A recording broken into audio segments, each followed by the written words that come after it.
E na semana passada, nós encerramos, a semana passada não, na anterior, porque a semana passada nós não tivemos o nosso estudo, nós encerramos a prece com um pedido. Um pedido pela filha da nossa irmã Sandra, que estava no hospital, estava em tratamento, estava em situação preocupante. E hoje, para começar, vamos começar agradecendo, porque ela nos transmitiu que a filha dela já está bem melhor, já está em casa, já está com os exames dentro de uma recuperação que pode ser boa, ainda em tratamento, mas então, assim como nós pedimos, convém nós agradecermos também.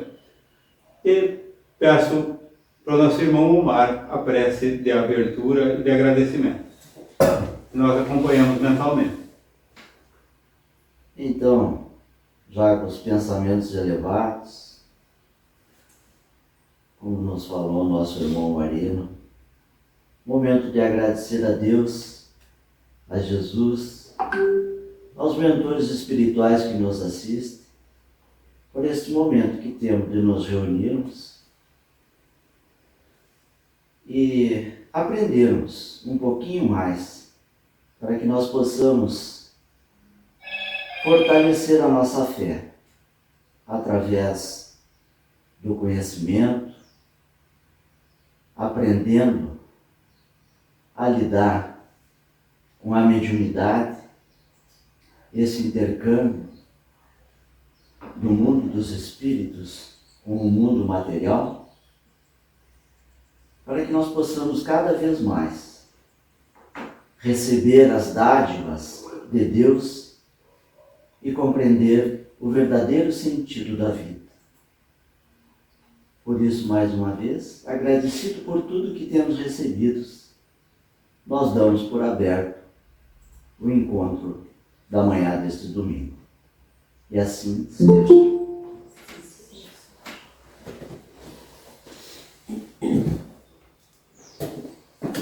Bom dia, Vanessa. Bom dia.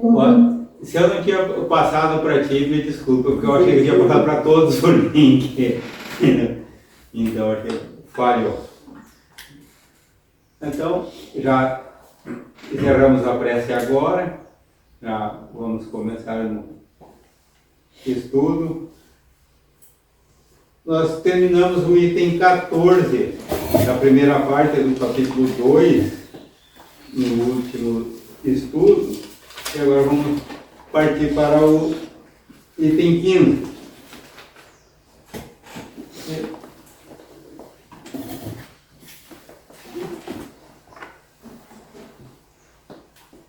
Consegue ler, Vanessa?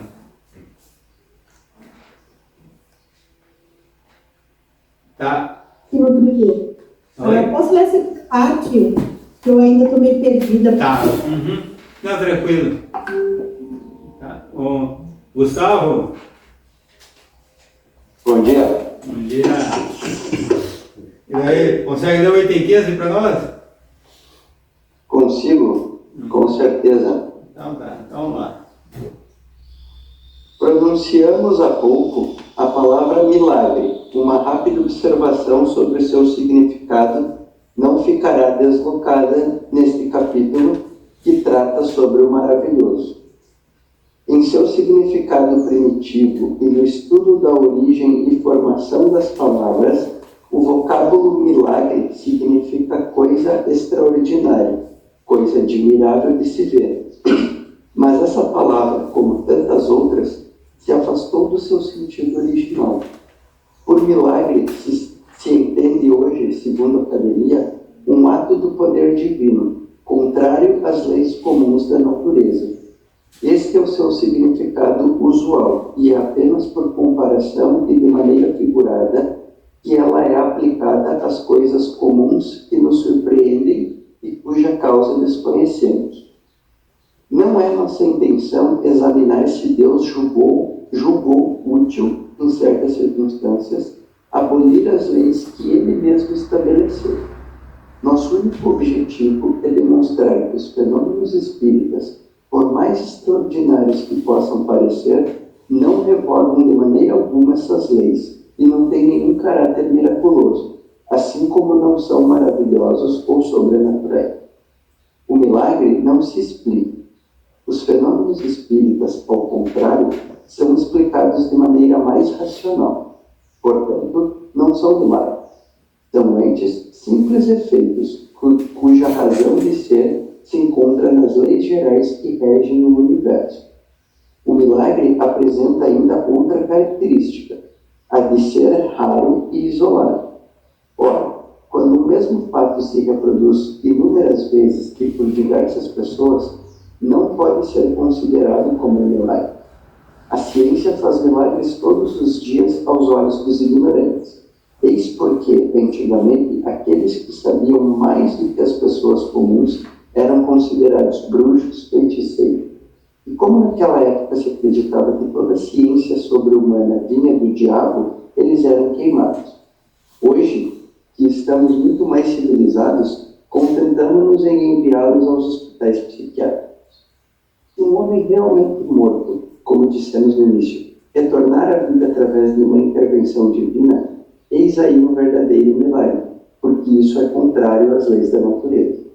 Entretanto, se esse homem apenas aparenta estar morto, se ainda existe nele um resto de vitalidade latente, e se a ciência ou uma ação magnética consegue reanimá-lo, para as pessoas esclarecidas isso será um fenômeno muito natural.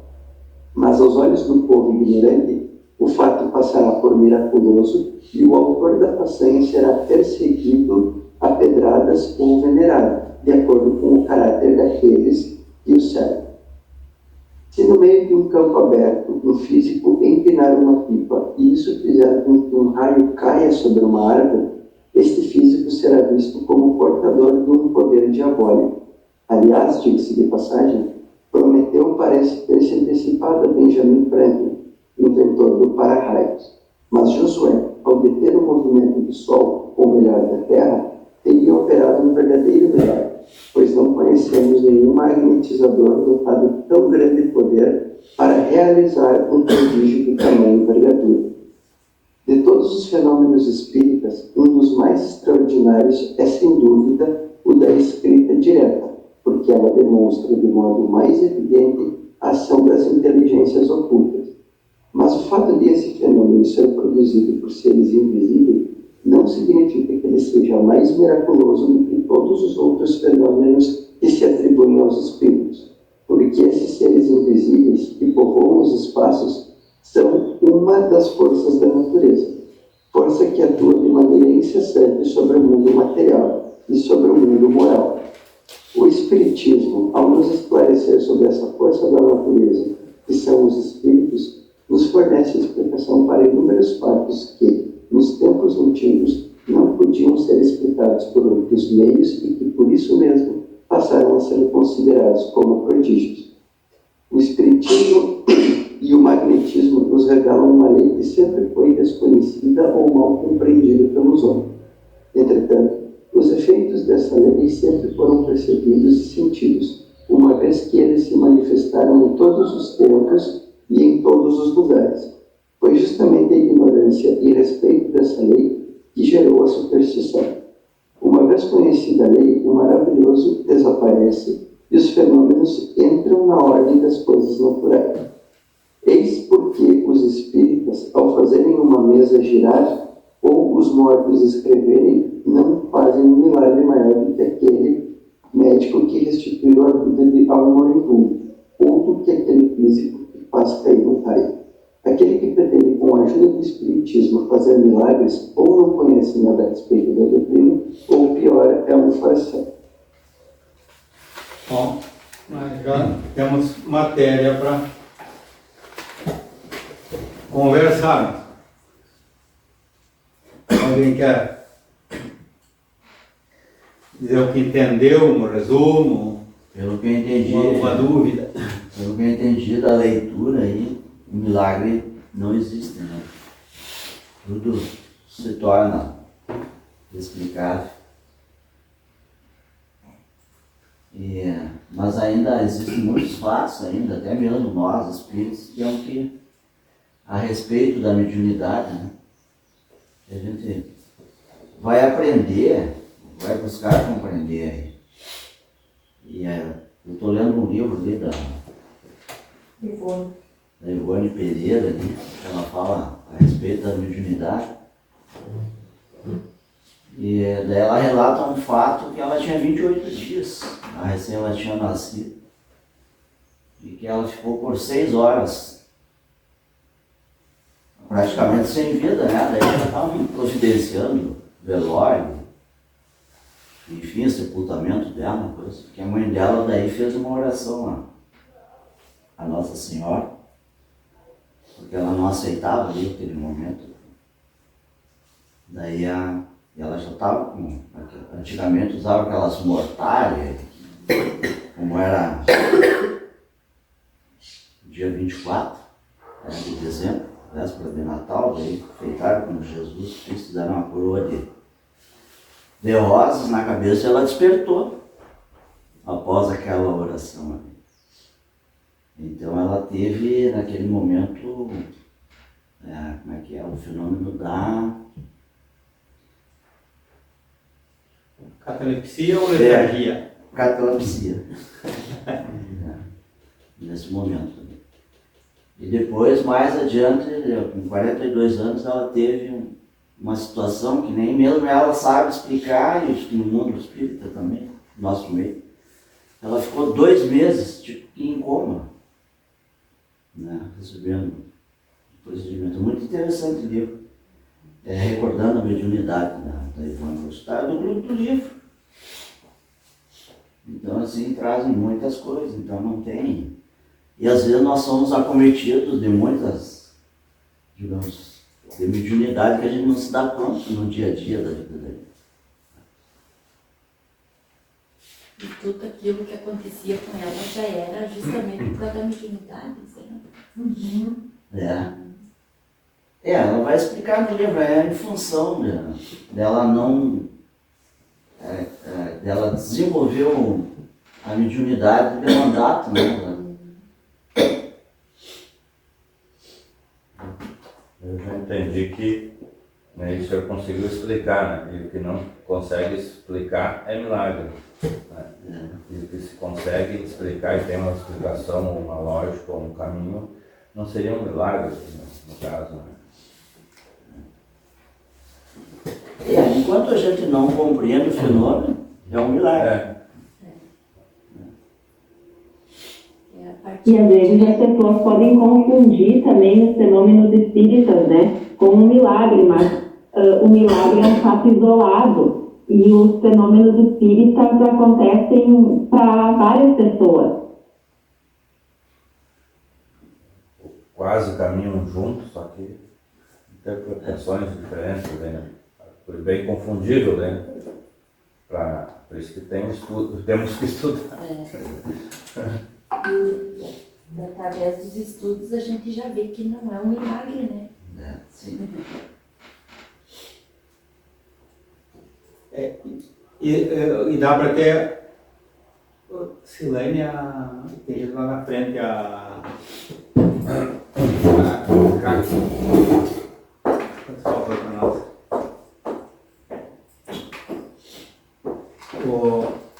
bem no início da leitura ali, que ele faz a diferença também do significado da palavra milagre. Assim, na sua acepção primitiva, a palavra milagre significa coisa extraordinária. Então, agora, hoje, ela já tem outro significado para nós. Então, coisa extraordinária, admirável, a ver. Então, isso era de início. Coisa que fosse admirável, fosse fora do comum.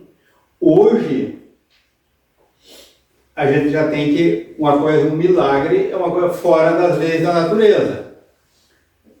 Então, e a gente tem que ter, será que acontece algum milagre, alguma coisa acontece fora das leis da natureza, então, fora das leis divinas, será que acontece algum milagre nesse sentido? Ou seria o caso de que, como diz, acontecem algumas coisas dentro das leis naturais, mas nós, por desconhecermos ainda essas leis, nós que as temos como milagre. Então, ele seria um milagre na acepção original da palavra, mas não nesta acepção atual da palavra milagre, né? Eu acho que milagre é aquele que ignora, né? Que não tem o conhecimento que torna um milagre. Então, e daí como disse a Rosana, se tudo que se repete várias vezes, alguma lei ele segue.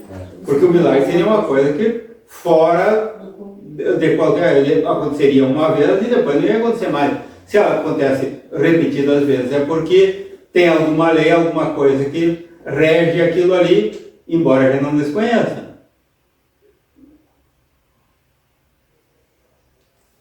Estou certo ou estou errado, Vanessa? Eu acredito que é isso mesmo, né? Se for regido por alguma lei, ou seja, física, tem que ter uma explicação científica, porque eles têm um fenômeno, né, que é explicável. Aí se torna, o que geralmente acontece, que, por exemplo, um médio escrevendo, fenômenos físicos, como, por exemplo, falou ali das mesas girantes, então tudo tem uma explicação do porquê que acontece. E o que geralmente as pessoas, por desconhecimento, acabam atribuindo isso a um milagre, sendo que não é, porque ele tem a explicação por trás, né? Aí eu concordo com a Rosana quando diz, né, o milagre tem que ser algo, eu acredito que seja algo único, algo que não teria uma explicação, né, do porquê que está acontecendo. E geralmente a gente é assim mesmo, né? Quando a gente desconhece algum fato, desconhece algo, a gente pensa que aquilo é extraordinário, é como eles usam a palavra ali no livro, maravilhoso, milagre, enfim, né? E eu acho interessante também que eles trouxeram que o desconhecimento das pessoas no passado, né? Queimavam as pessoas por causa de fenômenos, atribuíam, por exemplo, ao diabo, enfim, a muitas outras coisas, né? Condenavam as pessoas por desconhecimento. Eu acho que hoje em dia a gente acontece isso também, né? Dependendo, não com essa gravidade, mas eu digo no sentido de quando a gente desconhece algo de tentar acusar, enfim, né? Quando falei a gente, eu digo a sociedade, assim, enfim. Por isso que é importante cada vez mais a gente estudar e conseguir compreender como essas coisas funcionam para ficar ciente dos fatos. Eu acho que seria isso, mais ou menos. Saber separar também, né? Tem um mágico né, que também diz a ciência faz milagres, assim, todos os dias os olhos dos ignorantes. Um simples mágico, quando vai numa apresentação, a metade do público, ai, milagre, milagre. Ele tem que ter essa percepção do que é uma apresentação, o que é um fenômeno repetido, o que é um fenômeno manipulado. São coisas bem distintas, né? Mas aos olhos dos ignorantes são coisas parecidas, iguais, não é, né? Fala, Gustavo. Eu estava, na verdade, seguindo bem a linha de raciocínio que você comentou, São Marino, né? Justamente na questão ali que fala que milagre seria tudo aquilo que é contrário às leis da natureza, né? E que a gente muitas vezes toma por milagre algo que justamente não é, mas porque no fim das contas é desconhecido para nós. E aí agora com as falas dos colegas eu estava pensando e refletindo, né?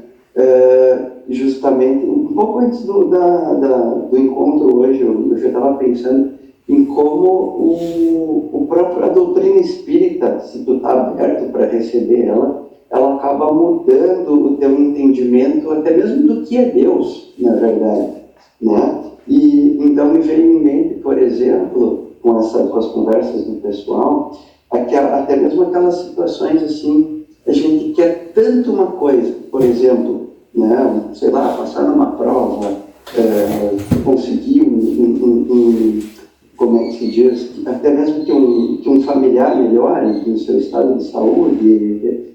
E aí a gente bota muita energia naquilo, começa a fazer oração, e aí quando vê, acontece o que a gente quer. E aí vem alguém e vai falar, pô, mas foi mas que milagre, a pessoa melhorou. Mas ele conseguiu o que ele desejava, sabe-se lá como. E no fim das contas não foi milagre, né? Porque a gente, mudando o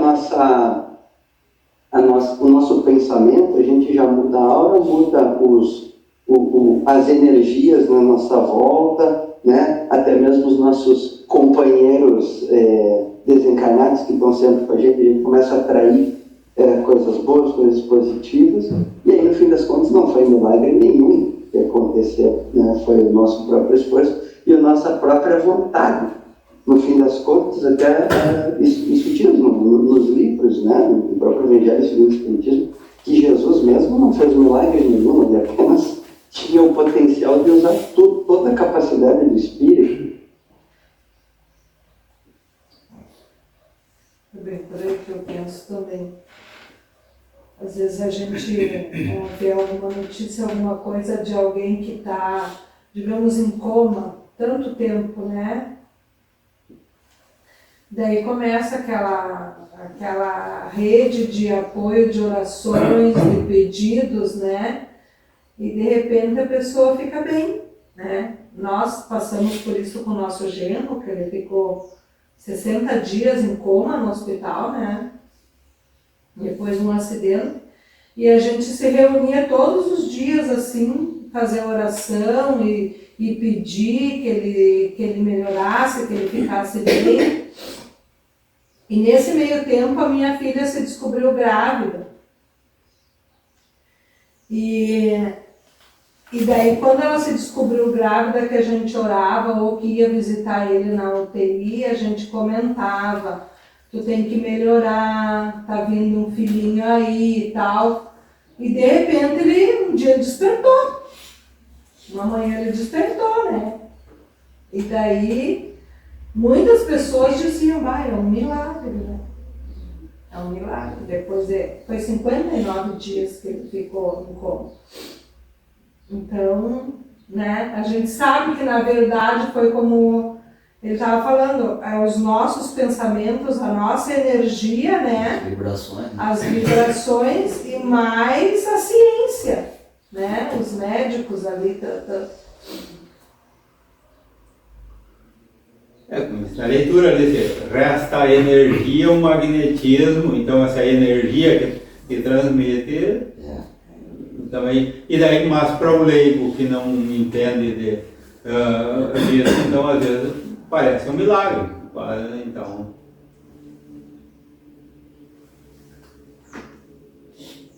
Esse tema aqui trata do maravilhoso e do sobrenatural. E daí, já no segundo parágrafo, faz uma observação aqui. De nenhuma forma entra em nossas cogitações indagar se Deus há julgado útil, em certas circunstâncias, derrogar as leis que Ele próprio estabelecera. Porque antes, segundo a academia, o entendimento do que seria um milagre hoje seria um ato de poder divino contrário às leis comuns da natureza. Daí Kardec faz essa observação. O objetivo não é analisar se em algum momento da história da humanidade terrena Deus achou útil derrogar as próprias leis, e nem entra no mérito dessa questão. E daí prossegue. Nosso fim é unicamente demonstrar que os fenômenos espíritas, por mais extraordinários que sejam, de maneira alguma derrogam essas leis. Que nenhum caráter tem de miraculoso, do mesmo modo que não são maravilhosos ou sobrenaturais. E ele prossegue sobre o tema, dizendo que também o que se entende por milagre é aquilo que é insólito, que é incomum. Mas, no entanto, o fenômeno mediúnico se vê em toda parte e pode ser repetido diversas vezes. E que ao olho do vulgo, ou seja, daquele que não conhece, do povo, pode parecer um milagre porque não entende. E daí ele fala que a própria ciência todo dia faz milagres aos olhos de quem não entende. E a gente mesmo, hoje em dia, às vezes eu fico pensando comigo mesmo, se houvesse um desastre gigantesco e nós ficássemos em grupos isolados, ou um pequeno grupo sem conhecimento da ciência, sem conhecimento da arte de produzir ferramentas, e tivéssemos começado nada, nós sabemos utilizar o que eles fazem, mas não sabemos como produzir nem como funciona. Nós usamos os equipamentos de informática e eu não sei como é que pode funcionar isso, eu sei utilizar. Porque muito hoje, graças à tecnologia aplicada, é intuitivo mesmo. Então, se a pessoa não tivesse um contato com isso, na minha infância, quando é que imaginaria que nós teríamos isso? Jamais. E hoje é comum. Então isso, se não fosse reproduzido, aí toda parte, qualquer um pode ter, pelo menos a maioria, seria tido por milagre, mas não é. Da mesma forma, as questões mediúnicas. As pessoas de fora, que nunca presenciaram uma sessão mediúnica, acham que é algo extraordinário, fenomênico. E a mídia não ajuda muito, né? A gente vai aos filmes e aí mostram cenas estereotipadas do que seria uma sessão mediúnica. E esse fenômeno já existe. Desde quando a humanidade começou a fazer os seus registros, que tem dados lá para quem quiser pesquisar de fenômenos mediúnicos em todas as civilizações do planeta, apenas com denominações diferentes. Kardec que trouxe para nós, aqui seria como um manual, né? É um manual, determinando certos fenômenos com palavras que possam ser entendidas e esclarecendo como eles funcionam. Então, jamais a mediunidade pode ser entendida como um milagre, como uma derrogação da lei de Deus. E aqui diz assim, esclarecendo-nos com relação a essa potência, o Espiritismo nos dá a explicação de uma imensidade de coisas inexplicáveis ou inexplicadas por qualquer outro meio e que a falta de toda explicação passaram por prodígios nos tempos antigos. Houve época na humanidade que se estabeleceu a caça, chamada caça às bruxas, né? Uns absurdos que fizeram. Mulheres que tinham faculdades mediúnicas eram tidas como feiticeiras, como seres malignos e que tinham que ser combatidas. E aplicavam técnicas absurdas, mais absurdas do que a hipótese. Por exemplo, jogar a mulher num rio, se ela sobrevivesse, era bruxa. Se morresse, era inocente. Qual é a lógica? Né? Rezar uma missa. Qual é a lógica? Né? E hoje, graças a Deus, tudo isso é superado, embora a gente sabe, às vezes, por coisas incríveis, que há pessoas que passam em frente a uma casa espírita e não passam para a calçada, fazem um desvio, achando que ali tem um poder maligno. E esse já é um outro aspecto, né? Já não é acreditar que isso seria um milagre, mas acreditar que seria coisa do demônio. Mas então, se fosse coisa do demônio, nós sabemos que o demônio não existe, são espíritos contrários às leis de Deus, mas que não vão vencê-la nunca, podem passar muito tempo causando dano, mas um dia serão conduzidos a entender que estão em equívoco, né? Mas digamos assim, se fosse dado só a esse tipo de espírito fazer isso, então os bons espíritos não teriam esse poder. No caso dos nossos irmãos que não acreditam em espírito, mas em demônios, então o demônio pode fazer coisas que não é dado aos anjos, aos espíritos de Deus fazerem. E o espiritismo vem provar o contrário. Tanto os maus espíritos quanto os bons podem se comunicar através da mediunidade. E daí um cuidado de quem tem a faculdade mediúnica de escolher as suas companhias através do seu comportamento. Porque nós atraímos aqueles que são similares a nós, vibracionalmente. Um ambiente de harmonia é protegido, em que as pessoas procuram fazer o máximo esforço para se conduzir bem. Totalmente bem ninguém vai andar e ninguém espera se tornar um santo para se tornar médico. É preciso dar o primeiro passo. Mas vigiar. Jesus recomenda vigiar e orar. E esses fenômenos acontecem para quem tem a faculdade mediúnica explicadas nessa obra que nós estamos recém-iniciando. É isso. Um simples espelho para nós conta a história que na época de nós indígenas, no descobrimento do Brasil, era tido como um objeto miraculoso. E não faz tanto tempo, então, mas para eles o que é apenas desconhecido. Então, hoje, para nós, o espelho é um objeto que não tem nada de sobrenatural, nada de miraculoso, mas naquele primeiro contato que nunca tinha visto, não conhecia, parecia uma coisa. Então, simples coisa para quando se desconhece, pode parecer milagroso, mas na realidade é natural. Então, um ponto que o Wilson falou, né, porque o pessoal não cruza na calçada, frente ao espírito, aconteceu comigo uma vez. O cara perguntou para mim, que religião você segue? Eu digo, eu sou espírita. Mas tu é do Sarabado? Eu disse, não, é quase a mesma religião que tu segue, eu disse para ele. Eu já tive em várias religiões e eu não vi muitas diferenças. Simplesmente nós vamos lá fazer uma palestra, ninguém faz feitiço lá.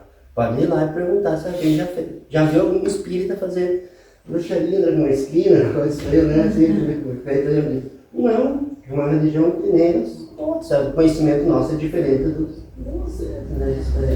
Ele ficou, né? Então eu era feiticeiro.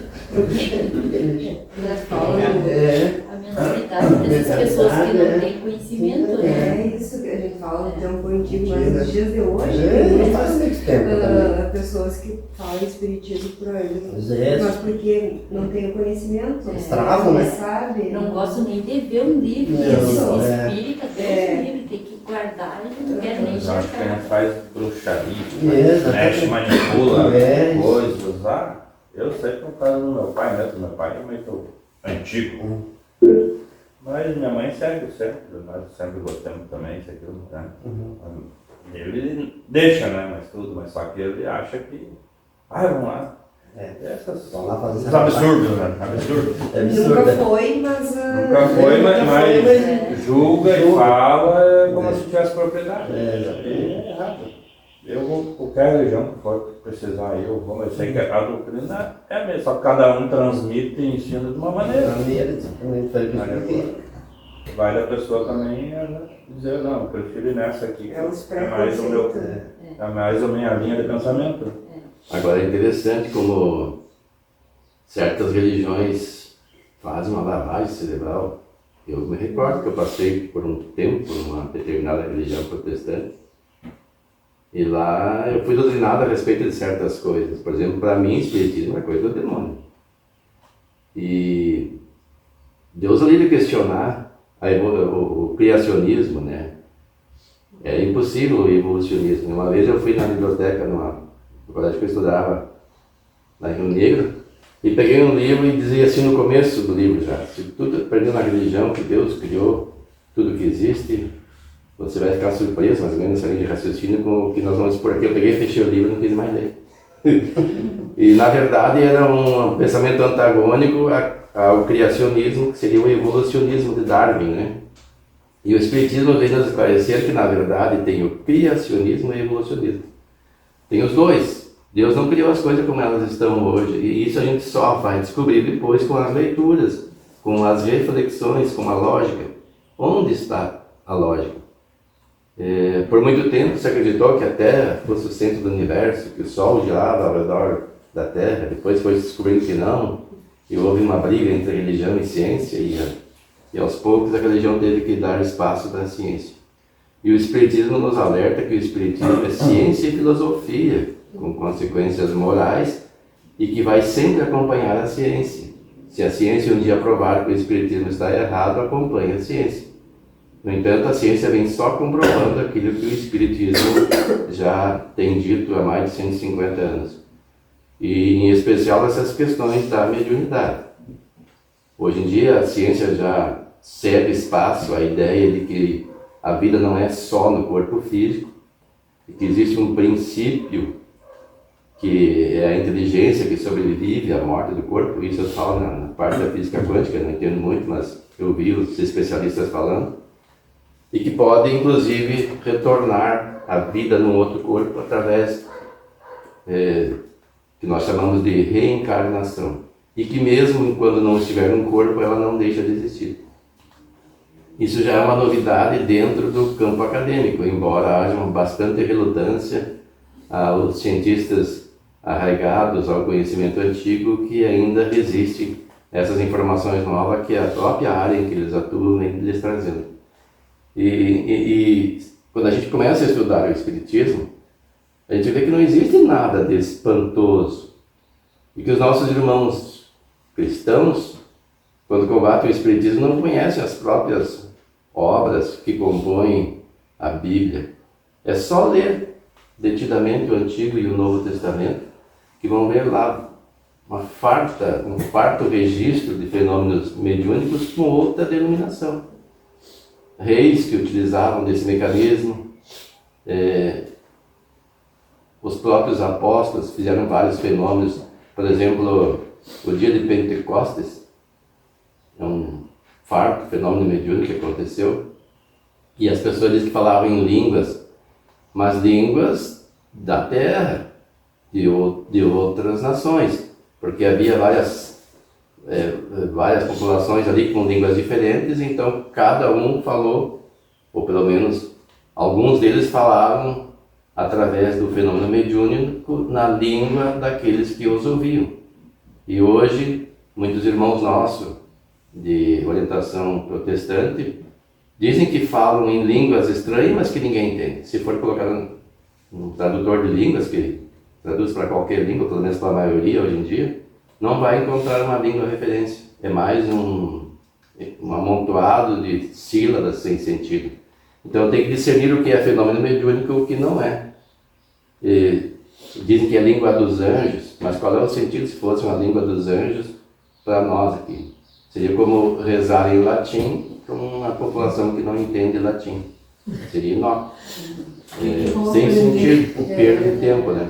E o Espiritismo não, ele se funda em coisas que podem ser provadas e que podem ser entendidas. Há pouco eu conversava com o Marino a respeito de algumas faculdades na área mediúnica. Nós falávamos sobre a característica que um médium escreve dizendo que é de um determinado espírito, e depois esse determinado espírito se manifesta por outro médium com a característica um tanto quanto diferente. E nós sabemos que mediunidade 100% sem animismo não existe. O que é animismo? Animismo é a interferência do médium no que ele transcreve quando escreve, ou no que ele fala quando ela é psicofônica, que é a ideia que o espírito transmite. Por exemplo, se eu sou um espírito e vou descrever o ambiente em que nos encontramos, eu vou transmitir a ideia do que eu vejo. O médium vai reproduzir de acordo com o conhecimento que tem. E daí alguém pode questionar, mas como é que é o mesmo espírito que fala diferente? Tem que ver o fundo, a mensagem, se é a mesma, se é o mesmo cunho. A propósito, pegando o gancho, eu tenho visto bastante mensagens que atribuem a Bezerra de Menezes. E eu fico analisando o que é dito.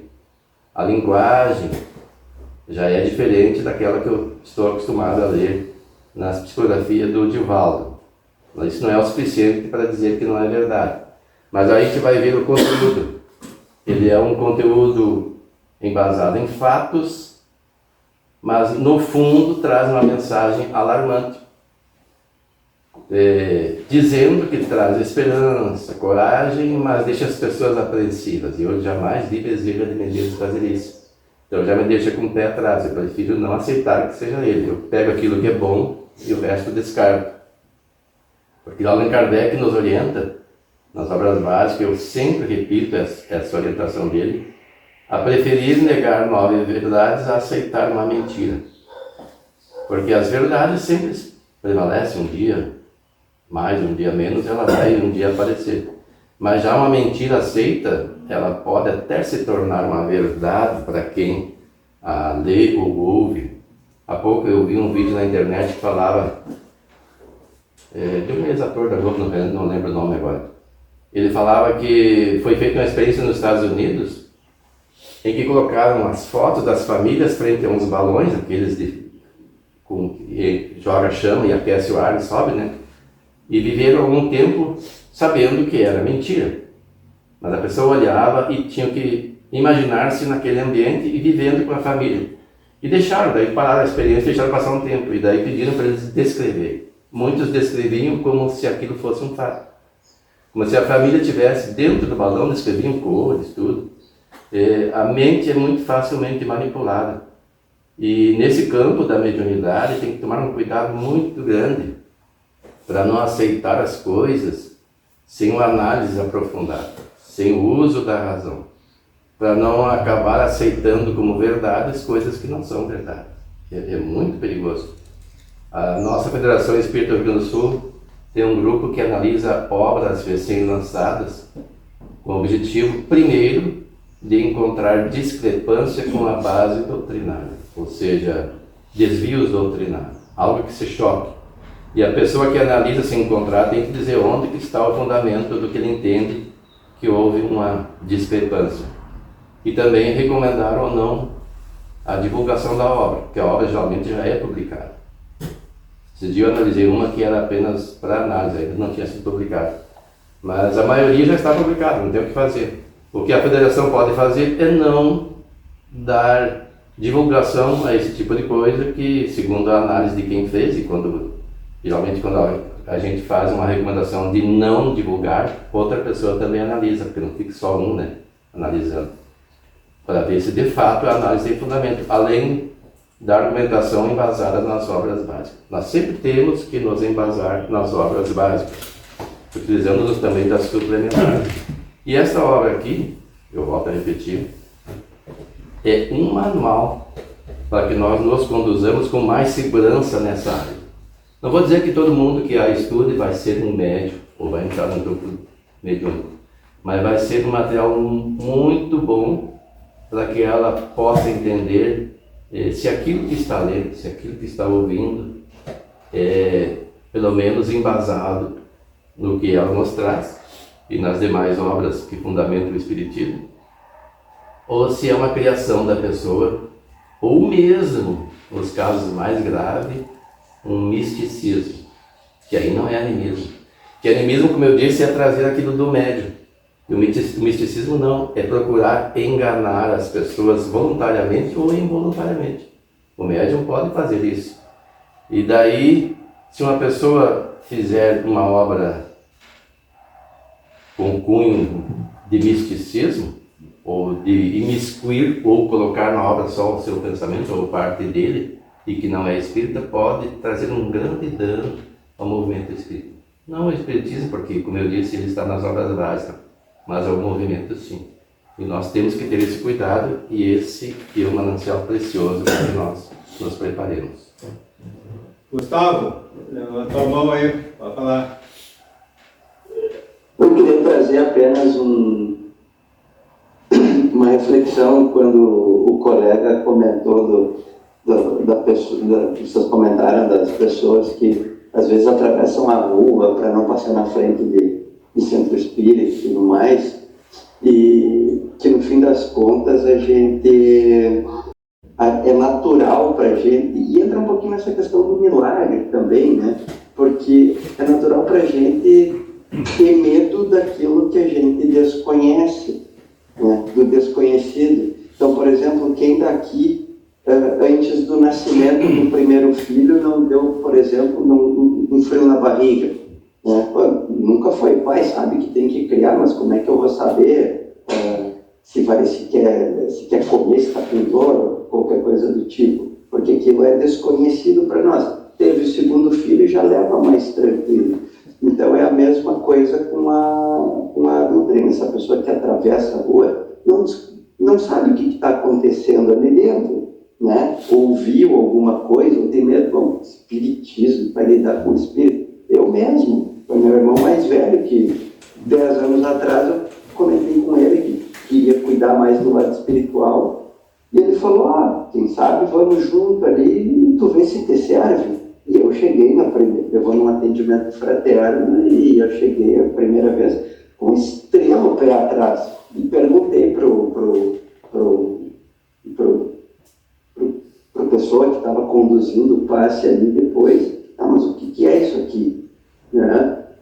E aí depois tu vai vai refletir, opa, peraí, mas isso aqui faz todo sentido. E aí, ao mesmo tempo, como a gente conversou em outros encontros, e para a gente debater uma ideia contrária ao que a gente pensa, ao que a gente acredita, nós também temos que conhecer tudo sobre a ideia que a gente quer combater. Então, por exemplo, poxa, mas eu vou atravessar a rua porque aquilo ali é coisa do diabo, é coisa do desconhecido, mas ao mesmo tempo, essa pessoa, se ela refletir, ela também não pode dizer que ela não acredita no mundo dos espíritos. Então, né, se ela está com medo de algo que ela não enxerga, por mais que não seja isso que a doutrina prega, né? Acho que entra também o fanatismo, né? A gente não pode ter fanatismo, né? A pessoa é por fanatismo naquela religião e confia cegamente, acredita e pensa, porque não acredita no espírito, mas tudo é o demônio. Aí o que é o demônio? Né? Tá conseguindo ver? Né? É uma coisa que se contradizem, né? Eu já acho que daí vai para um lado do fanatismo também. Eu sou dessa e não acredito. A gente tem que ser aberto, né?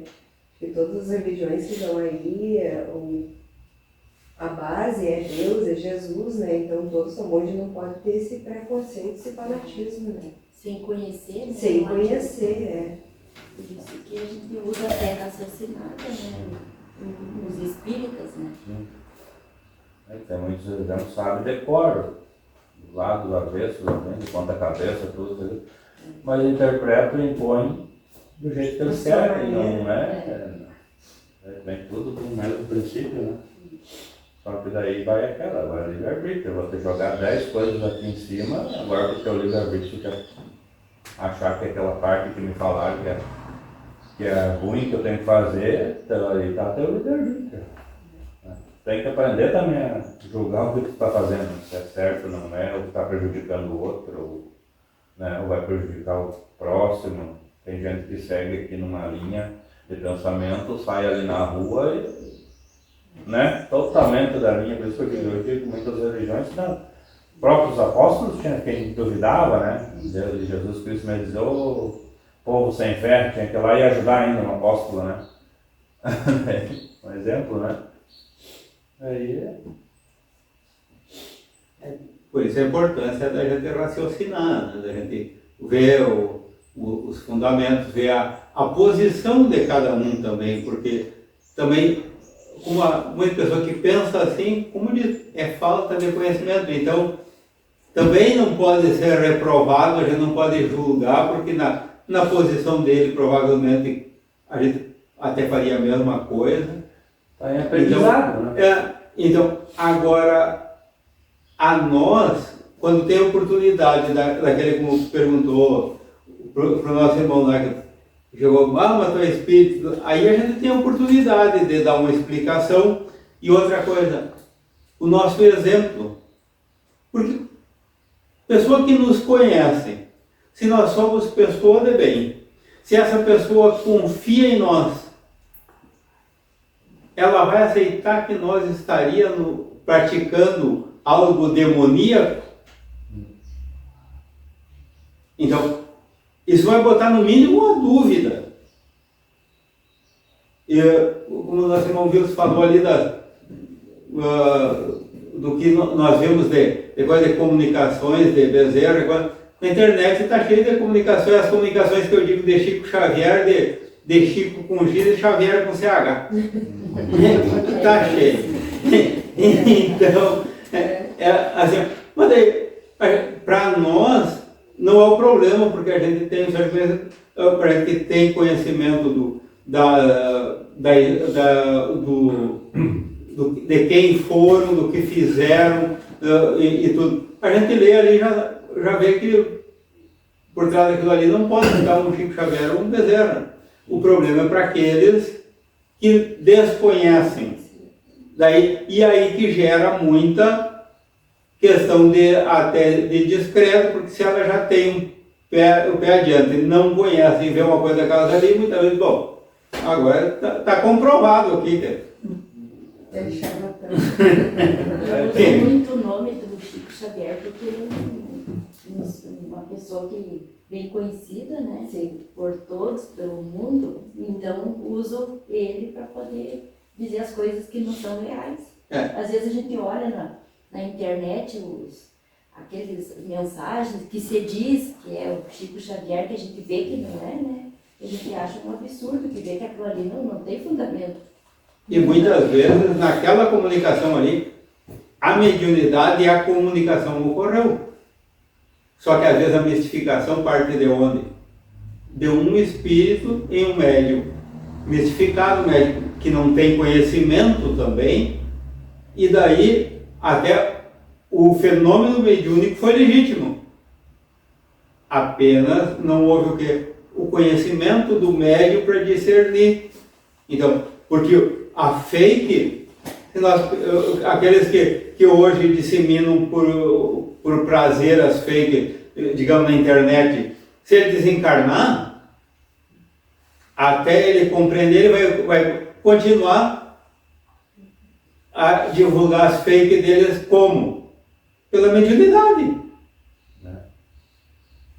Acho que nem assim, tu segue uma religião, eu acho que a parte que o pessoal se confunde, se perde. Eu vou nessa religião porque eu fui atendido. Mas não é isso, por que a minha esposa fala, milhares que nós somos aqui, por que o Alecrim Dourado tem que ser atendido? Tem gente com muito mais problemas e muito mais fé que a gente. A gente não, mas eu estou lá, rezo e eu não fui atendido, não vou mais nessa religião. Não é, eu não tenho o intuito de ir nessa religião porque é atendido.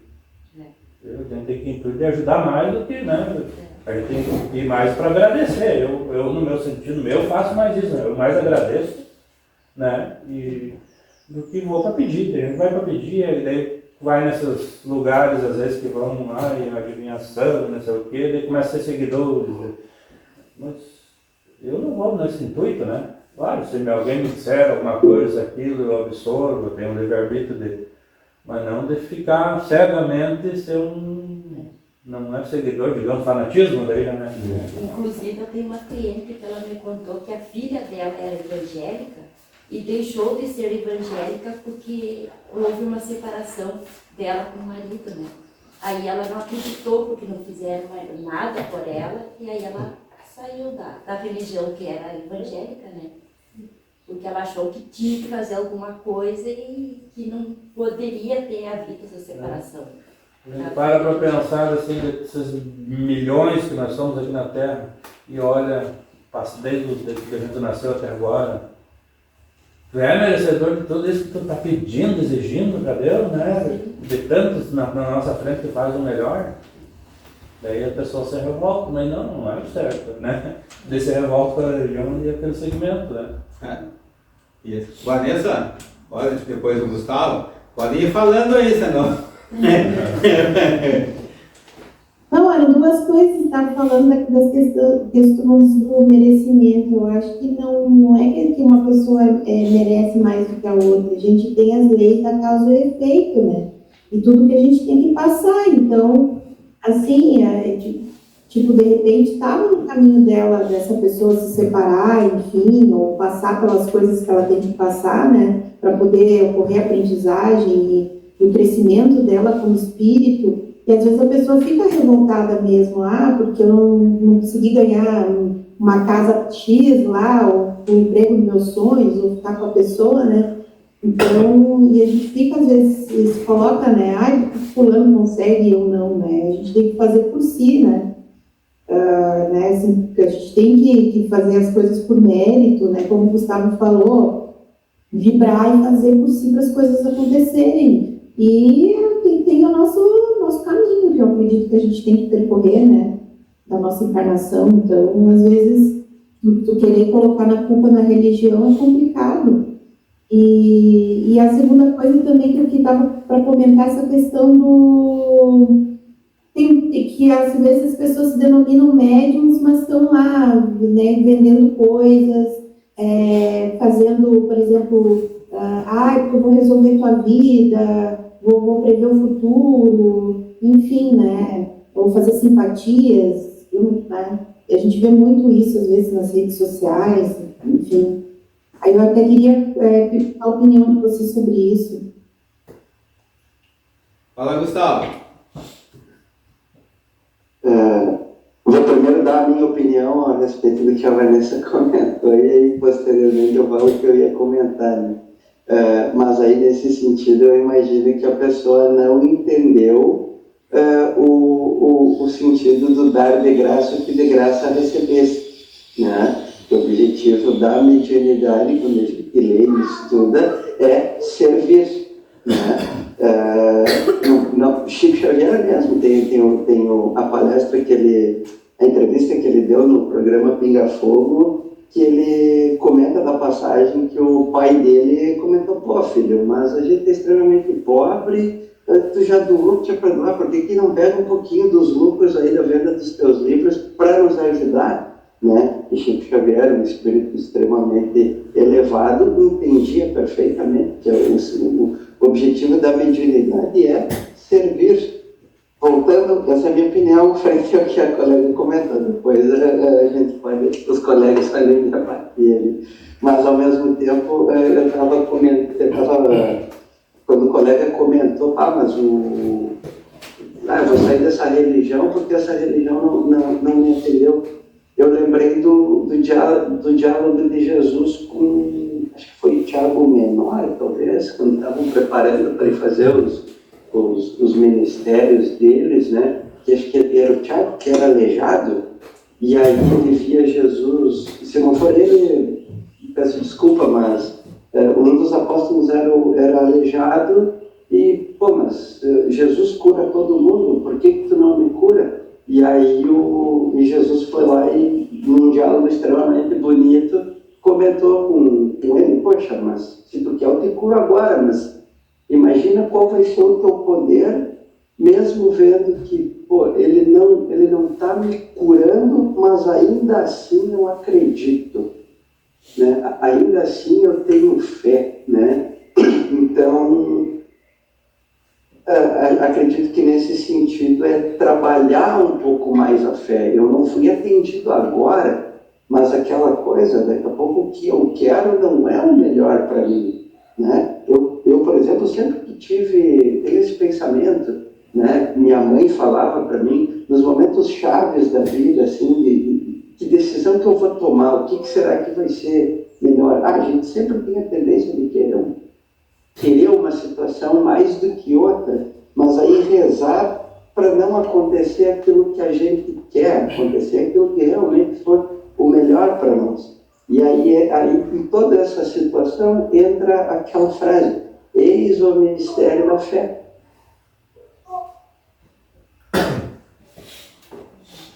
Está muito bom o nosso estudo, mas são 10 horas e 1 minuto já. Então vamos ter que deixar um gostinho de quero mais. Vamos. Convido a Vanessa e a Rosana, que tem a Vanessa com a Helena, a Rosana com o Max. Se estiverem por perto, pode pegar eles no colo aí para participar conosco da nossa prece agora, para já irem se entrosando conosco desde cedo. Mas se tiver Não, jeito. não é nem que estava, agora ela está lá com o bônus. Tá bom. Então Eu vou chamar o Pedro aqui. Isso, olha lá o Pedro, olha aí, ó. O Marcos está dormindo, mas vou ficar pertinho dele.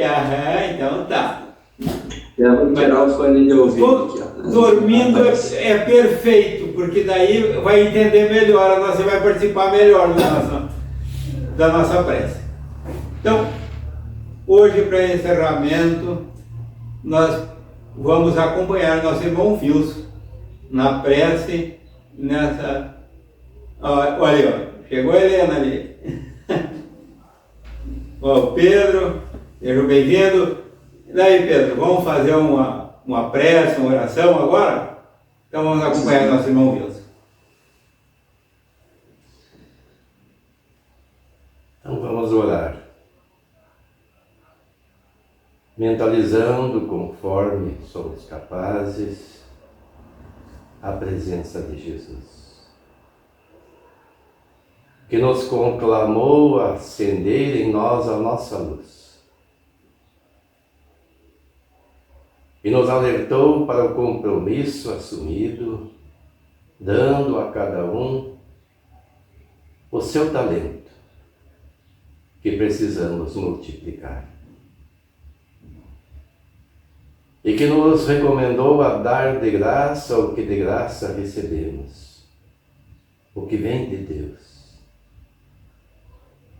E recebemos, meus irmãos, tantas coisas, dentre elas, alguns em maior, outros em menor grau, mas quase todos a mediunidade. Se não de forma ostensiva, pelo menos intuitiva. Que possamos usá-la com discernimento para fazer o bem. E que em nossas atividades jamais nos passe a ideia de cobrarmos pelo uso dessa faculdade que Deus nos concede. Mesmo nas oratórias, aqueles que se aventuram a propagar o Evangelho de Jesus pela palavra, somos assistidos. E que possamos utilizar o tempo disponível sem jamais nos passar a ideia de cobrar pelo ato. Que Jesus abençoe este grupo, que nos dê sempre o propósito de aprender mais para melhor servir. Que possamos nós fazer como Francisco de Assis, agradecer sempre e perdoar sempre. Meus irmãos, que possamos estar unidos sempre, olhando no nosso semelhante as virtudes que todos temos mais ou menos desenvolvidas. E procurando em nosso íntimo aquilo que precisamos reparar para melhor serviço.